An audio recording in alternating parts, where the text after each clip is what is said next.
Hello everyone, I'm Nizzahon, bringing you another video here on the Aether Hub. Hour of Devastation is a limited format we are all playing right now, and it is a great limited format. There is space to build basically any kind of deck, not just aggro smash your face in decks like was predominant in Triple Amonkhet. One of my favorite things about this format is the prevalence of the desert subtype and the way they designed it. One of the most common questions people have asked me in this format is when they should be taking deserts. There is a simple answer to this, which is just to say relatively early, but I wanted to go a little bit deeper on my discussion than that. The deserts that produce colored mana are all quite good. The common cycle provides cycling, something that is supported by the set in general, and something that is even good if you have zero cycling or desert payoffs in your deck. This is because they provide flood insurance in the late game, allowing you to avoid drawing into a land that you don't want. You can just cycle it away. The uncommon cycle is even better than the common cycle, with one exception, which we'll talk about later. They provide desert payoffs while also being deserts themselves that have very relevant activated abilities. In short, the deserts are all just upgrades over basic lands, and you should be happy playing several of them. Somewhere between 3 and 5 is usually good, and more than that is sometimes fine. In this video, I'm going to talk about the payoffs for drafting deserts as well, and I'm also going to discuss where I would take all of the deserts that produce colored mana during a draft. And I'm going to do this by showing you my pick order about all the commons and uncommons in each color and showing you where the deserts fall. But before we do that, let's get started by talking about the several cards at common and uncommon that get better if you have deserts in play or in your graveyard. So I'm going to talk about these desert payoffs in order of how good I think they are. So I'm going to talk about the best ones first, and I think the best of all of them is just Sand Strangler. Now, Sand Strangler allows you to lightning bolt something when he comes into play if you have a desert in your graveyard or in play. And if you have Sand Strangler, and I think you should first pick Sand Strangler most of the time when you see it, you definitely want to prioritize deserts even more than this video suggests, because Sand Strangler's floor isn't all that high. You have to get the deserts for him to be at his best, and that's not difficult to do because you'll really be prioritizing them once you pick him up. But make sure you do it, otherwise it's going to be a really subpar card. Meanwhile, there's also Desert's Hold, which I think is the next best desert card, payoff card, but it's actually good if you have zero deserts, so you don't have to prioritize picking up deserts quite as much. It's still going to arrest your opponent's creature. You're just not going to gain the 3 life. The 3 life is nice upside, but it's not as crucial you get deserts. But as I noted already, deserts are good anyway, so picking them up is usually a good idea, and we'll talk about just when you should pick them up momentarily.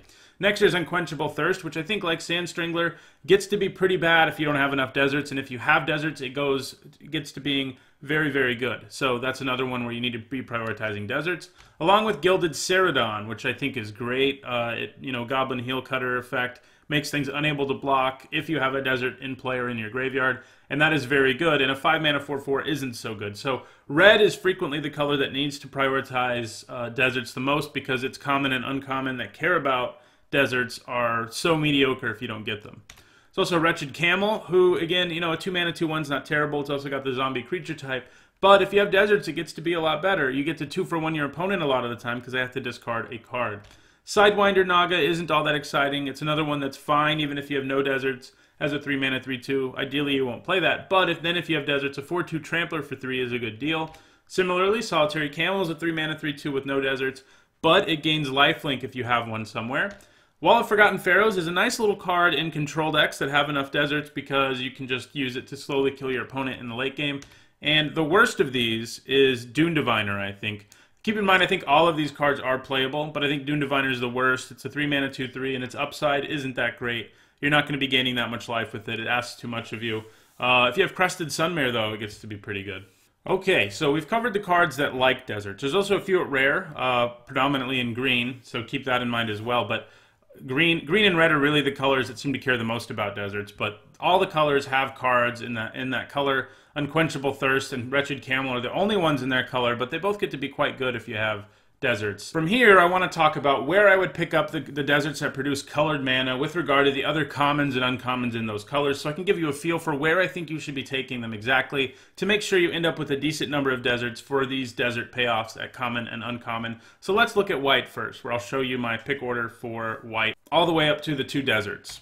So in white, I don't think there are that many cards I would take before the uncommon desert. As you can see here, we've got Desert's Hold again, Farm, and Sunscourge Champion. Desert's Hold and Farm are both very good removal spells. Even if you can't cast Market, Farm is a very good card. If you can cast Market, it gets to be even better. Sunscourge Champion is just some serious value because in the early game, it gains you life, gives you a decent body, and then in the late game, it comes back as a large creature that gains you more life. But those are the only cards at common or uncommon in white that I would take before Shefet Dunes. So that means Shefet Dunes I think is a reasonably high pick. I have first picked Shefet Dunes and felt okay about it. All of these uncommon deserts have desert payoffs, so you can actually trigger this ability more than once. But the nice thing about them is, even if it's your only desert, you can use its ability and sacrifice itself. And then there's only 3 commons that I would take before Desert of the True, which means it's basically the 4th best common. Those are Catcher's Avenger, Sandblast, Dauntless, and Dauntless Aven, as you can see here. So you should take deserts in white relatively high. They're good. Again, I just want to stress they're all good, even if you don't have any desert payoffs, because they provide value. They're upgrades over your basic lands, and getting your basic lands upgraded really increases the power of your deck. All right, now let's look at blue. Blue is a little bit deeper, and its uncommon desert is not very good. I actually think the cycling desert in blue is better than the uncommon one. Blue has a lot of great commons in this set. I actually think all the commons in blue are better than all the uncommons in blue, as you can see here. I like Aerial Guide, Unquenchable Thirst, and Unsummon more than I like Eternal of Harsh Truce, or Consign, or Supreme Will. These are all pretty good cards, though. Blue is, as I said, quite deep. It has really powered up in this set from where it was in Triple Amonkhet. But you still want to take the deserts relatively early. I mean, I still only have 5 cards ahead of Desert of the Mindful, and I only have 6 ahead of Ipnu Rivulet. I don't like the Rivulet, if you're wondering, just because its effect is the least impactful of any of the desert abilities. It just doesn't do enough. Sometimes, in rare cases, you'll be like, wow, my opponent has 3 cards left. I can win with my Rivulet. And if you end up with a ton of deserts, you can theoretically maybe mill your opponent out, but that's very difficult to do. I still like the cycling land better. It's also bolstered by the fact that blue is a color that really cares about cycling, and Desert of the Mindful is a card with cycling. Now let's move to black. Black, I think, has the strongest desert in the cycle of uncommon deserts. As you can see, there is only 1 black common or uncommon I would take before Ifnir Deadlands, and I'm very happy taking Ifnir Deadlands first pick. It is very strong. It's a land that's a removal spell, basically. And there's -1/-1 counter synergies in this set, like Banewhip Punisher, for example, and that makes it even better. I love Ifnir Deadlands. It's the strongest of the uncommon cycle. I will only take 1 black common or uncommon ahead of it. And there's only 2 commons I would take before Desert of the Glorified, too, and those are the 2 good removal spells at common, Lethal Sting and Torment of Venom. So Desert of the Glorified and Ifnir Deadlands are in the top 5 commons and uncommons in black. This is partly because black isn't all that deep, especially at common and uncommon, but it's also because Ifnir Deadlands is insanely powerful. So don't feel bad about taking that one first. It's the only one I would say I feel good about taking first. Shefet Dunes is okay to take first, but you're not like overjoyed or anything. So now let's move to red. Red is another deep color. It has some very good uncommons and commons. Abrade, Struggle, Sand Strangler are premium cards you're happy to start a draft with. Open Fire, same thing. Burning Fist Minotaur, pretty much the same thing. So there's 5 commons or uncommons that I'm happy to first pick in this color, and that isn't the case in all of the colors. There's also Fervent Paincaster and Kenra Scrapper, which are good, not necessarily first pickable. But after that is when I have Ramunap Ruins and Desert of the Fervent. Ramunap Ruins is good just because it provides you a little bit of reach. You can sometimes just finish your opponent off. If you have multiple deserts, you can do an even better job of finishing them off. So I like Ramunap Ruins. It's worth, again, emphasizing, especially in red, if you already have a Sand Strangler, or if you already have a Desert Ceradon or 2, you should probably even push these up over Fervent Paincaster and Kenra Scrapper, because your deck really needs them to be at its best. I still probably wouldn't take it over any of the cards in the top row here, but I would be happy to take them over like Fervent Paincaster and Kenra Scrapper. Now let's look at green. Green is also relatively deep. There are 5 commons or uncommons I would take before getting to the deserts. Ambuscade's one of the best cards in the set. Tenacious Hunter is good. Ronus' Stalwart is good. All 3 of those I feel at least okay about first picking, and especially the first 2.